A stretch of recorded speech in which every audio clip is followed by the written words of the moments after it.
గారు. ఎవరిస్తున్నారమ్మా ఇది? ఎవరిస్తున్నారు?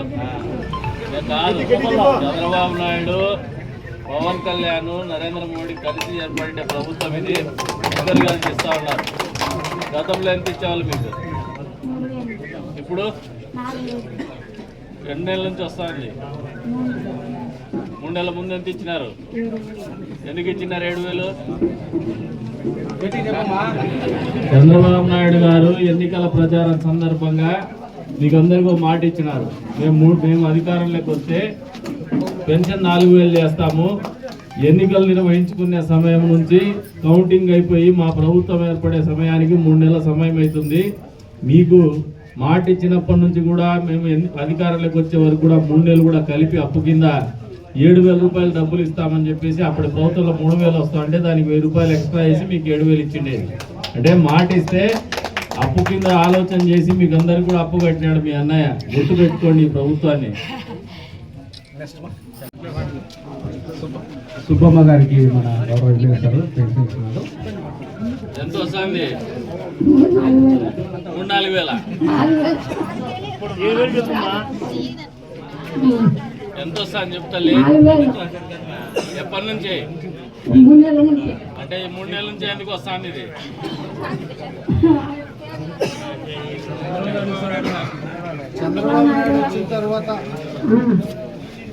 ఈ ప్రభుత్వం ఏర్పడిన తర్వాత మీ అందరి జీవితాల్లో పెరిగినటువంటి పరిస్థితుల రీత్యా, మారినటువంటి పరిస్థితుల రీత్యా, పెరిగినటువంటి నిత్యావసర వస్తువుల రీత్యా ఆ డబ్బు సరిపోదని చెప్పేసి మీకు సామాజిక భద్రత కింద వయసు మళ్ళిన వాళ్ళకి 4,000, అంగవైకల్యం ఉన్నటువంటి వాళ్ళకి 6,000, పూర్తి అంగవైకల్యం ఉన్నటువంటి వాళ్ళకి 15,000 డబ్బులు ఇస్తున్నారు. ఇది మీ అందరి మంచి కోరి మీ ముసలోళ్ళని పట్టించుకునే వాళ్ళు ఉండరు. ఎవరి దగ్గర మీరు ఆత్మాభిమానం దెబ్బతినకుండా బతకాలనే ఆలోచనతో చేస్తున్నటువంటి కార్యక్రమము. ఈ ప్రభుత్వం ఇచ్చిన మాట మేరకు గత ప్రభుత్వంలో మీరు 2,000 నుంచి 1,000 రూపాయలు పెంచాలంటే 5 ఏళ్ళు టైం తీసుకున్నారు. ఇది చెప్పిండే మాట మేరకు ఎప్పుడైతే మాట చెప్పినారో అప్పటి నుంచి కూడా భాగ్యం కింద లెక్కేస్తూ 7,000 రూపాయలు డబ్బులు ఇచ్చినారు మొదటి నెలలో. నీకు 7,000 రూపాయలు వచ్చింది కదా, మరి గుర్తు పెట్టుకుంటావా? ఈ ప్రభుత్వం చేస్తానే మేలు ఏమ్మా? ఒక్కొక్కరికి 7,000 రూపాయల పెన్షన్, అంటే పాతది 3,000 బకాయిలు, మళ్ళీ 4,000 రూపాయలు కలిసి ఇచ్చారు. మరి ఇప్పుడు కూడా ఒకరోజు ముందుగానే, ఇది చాలా గొప్ప విషయం. ఎందుకంటే 2 రోజులు ఎంత ఇంట్రెస్ట్ గవర్నమెంట్ దగ్గర పెట్టుకోండి. ఈ 2 రోజులు ముందుగానే మీకు ఈ పెన్షన్ పంపిణీ కార్యక్రమం చేయడం జరిగింది. తర్వాత ఈ కార్యక్రమానికి మన సార్ గారు వచ్చారు. మన మండలంలో సుమారుగా 4,753 పెన్షన్లు మనం పంపిణీ చేస్తున్నాం. సుమారుగా 2,04,63,000 రూపాయలు మనము అమౌంట్ పంపిణీ చేస్తున్నాం.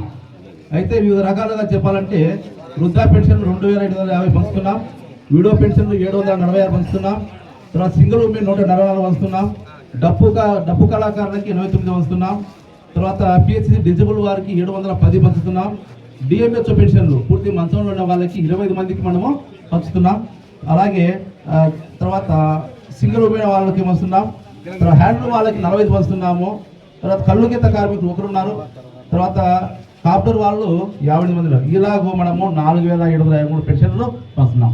అయితే ఇప్పుడు ఈ నెలలో ఏమిటంటే ప్రతి నెల 1వ తేదీ వచ్చే పెన్షన్లు గాను ఆదివారం సెలవు వస్తుంది కాబట్టి దానికంటే ముందుగానే పంచితే బాగుంటుందని మన ప్రభుత్వము, గౌరవ సీఎం గారు చంద్రబాబు నాయుడు గారు, అలాగే మినిస్టర్ డిప్యూటీ సీఎం గారు పవన్ కళ్యాణ్ గారు వీళ్ళందరూ క్యాబినెట్లో మాట్లాడుకునేసి ఒకరోజు ముందుగానే డ్రా చేసి మీకు ఇవ్వడం చాలా సంతోషకరము. ఈ కార్యక్రమానికి సార్ అవడం సంతోషకరము. కాబట్టి ఈ కార్యక్రమం గురించి మన సార్ గారిని మాట్లాడాల్సిందిగా మార్చుకుంటాం. కూటమి ప్రభుత్వం ఏర్పడిన 3 నెలల్లో పంచుతున్నటువంటి పెన్షన్ల పంపిణీ కార్యక్రమం సందర్భంగా ఏర్పాటు చేసినటువంటి కార్యక్రమానికి ఇచ్చేసినటువంటి ప్రభుత్వ అధికారులకి, ప్రభుత్వ ఉద్యోగులకి, అదే రకంగా పెన్షనర్లకి, పాత్రికేయ మిత్రులకి, ఇచ్చేసినటువంటి ఎంపీగుంట మండల గ్రామ ప్రజలకి, తెలుగుదేశం పార్టీ నాయకులకు, అదే రకంగా బీజేపీ పార్టీ నాయకులకు, కార్యకర్తలకు, జనసేన పార్టీ నాయకులకు, కార్యకర్తలకు పేరు పేరు నమస్కారాలు తెలుపుకుంటూ, నిబద్ధత కలిగినటువంటి నాయకత్వం, ప్రజలంటే గౌరవం, సమాజం అంటే గౌరవం, రాష్ట్రం అంటే గౌరవం ఉండేటువంటి వ్యక్తులు నాయకులు ప్రభుత్వంలో ఉంటే ముఖ్యమంత్రులుగా ఉంటే ఏ రకమైనటువంటి ఫలితాలు వస్తాయో ఈ పెన్షన్ల పంపిణీ కార్యక్రమం ఒక ఉదాహరణ అని చెప్పి మీ అందరికీ కూడా తెలియజేస్తా ఉన్నాం. గత ప్రభుత్వ హయాంలో అప్పట్లో ఎన్నికల ప్రచారంలో భాగంగా జగన్మోహన్ రెడ్డి గారు 3,000 రూపాయలు పెన్షన్ చేస్తా అని చెప్పేసి పెంచుకుంటూనే పోతా అని చెప్పి 5 సంవత్సరాల కాలం పాటు 1,000 రూపాయలు పెంచున్నారు. అదే చంద్రబాబు నాయుడు గారు ఎన్నికల ప్రచార సందర్భంగా పెన్షన్ 4,000 రూపాయలు చేస్తా అని మాట చెప్పి ఈ రోజు ఏదైతే మాట చెప్తున్నామో మా ప్రభుత్వం ఏర్పడిన తర్వాత ఎన్నికల ఫలితాలు వచ్చిన తర్వాత ప్రభుత్వం ఏర్పడే వరకు కూడా ఏదైతే కాలం ఉంటుందో 3 నెలల కాలం, ఆ 3 నెలల కాలానికి కూడా పెన్షన్లకు బకాయిల రూపేణ ప్రతి నెల 1,000 రూపాయలు ఎక్స్ట్రా ఇస్తూ అది బకాయి రూపంలో చెల్లిస్తామని చెప్పి ఇచ్చినటువంటి మాట మేర కట్టుబడి మొదటి నెలలోనే 7,000 రూపాయలు పెన్షన్లకు చేర్చుండేది మర్చిపోవద్దని చెప్పేసి కూడా అది చంద్రబాబు నాయుడు గారి విఘ్నత, కూటమి ప్రభుత్వం విఘ్నత అని చెప్పి కూడా ఈ సందర్భంగా తెలియజేస్తా ఉన్నారు. అంతేకాదు ఈ రోజున ఇంకా ప్రజల్లో ఒక అభిష్టం ఉంది. కొంతమంది పెన్షన్కి ఎలిజిబిలిటీ ఉన్నా కూడా కొత్త పెన్షన్ రాలేదనే ఆలోచన ఉంది. వాళ్ళందరూ కూడా ఒకటే గుర్తుపెట్టుకోండి, తొందరలోనే ఈ ప్రభుత్వం ఇచ్చినటువంటి మాట కట్టుబడి కొత్తగా పెన్షన్లు ఇచ్చేటువంటి వాళ్ళని కూడా పరిగణలోకి తీసుకుంటుంది. ఖచ్చితంగా వాళ్ళకి ఏదైనా అర్హులైంటే మాత్రం ఎవరికి కూడా పెన్షన్ ఇవ్వకుండా ఉండదని చెప్పేసి కూడా ఈ సందర్భంగా తెలియజేస్తా ఉన్నాం. అంతేకాకుండా గత ప్రభుత్వ హయాంలో వాలంటీర్ వ్యవస్థ అనేది ఏదో పెద్ద అద్భుతం అని చెప్పేసి ఇది లేకపోతే అసలు పెన్షన్ల పంపిణీ కూడా నిలిచిపోతుందని చెప్పి ప్రచారం చేసినారు. పెన్షన్ల పంపిణీ కార్యక్రమం నిలిచిపోయిందా?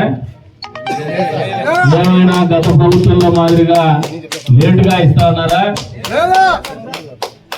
ఈ నెల అయితే ఆదివారం వస్తుందంటే ఒక రోజు ముందుగానే ఇస్తా ఉన్నారు, కానీ ఒక రోజు లేటుగా ఇవ్వడం లేదనేది మీరు అందరూ గుర్తెరగాలని చెప్పేసి కూడా ఈ సందర్భంగా తెలియజేస్తాను.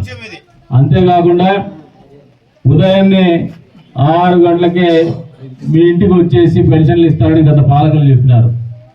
ఈ రోజున ఉదయాన్నే 5 గంటలకు మొదలుపెట్టి 11:30 గంటలకి దాదాపు 88-89% మేర పెన్షన్లు ఇవ్వగలిగినారు. ఇంకొక గంటలో 100% కూడా రీచ్ అవుతుందంటే అది చంద్రబాబు నాయుడు గారి పరిపాలన దక్షత, అధికారులను పనులెత్తించేటువంటి విధానం అని చెప్పి కూడా మీకు ఈ సందర్భంగా తెలియజేస్తా ఉన్నాం. ఈ రోజు 5 గంటలకు మొదలుపెట్టి 11:30 గంటలకి దాదాపు 88-89% మేర పెన్షన్లు ఇవ్వగలిగినారు. ఇంకొక గంటలో 100% కూడా రీచ్ అవుతుందంటే అది చంద్రబాబు నాయుడు గారి పరిపాలన దక్షత, అధికారులను పనులెత్తించేటువంటి విధానం అని చెప్పి కూడా మీకు ఈ సందర్భంగా తెలియజేస్తా ఉన్నాం.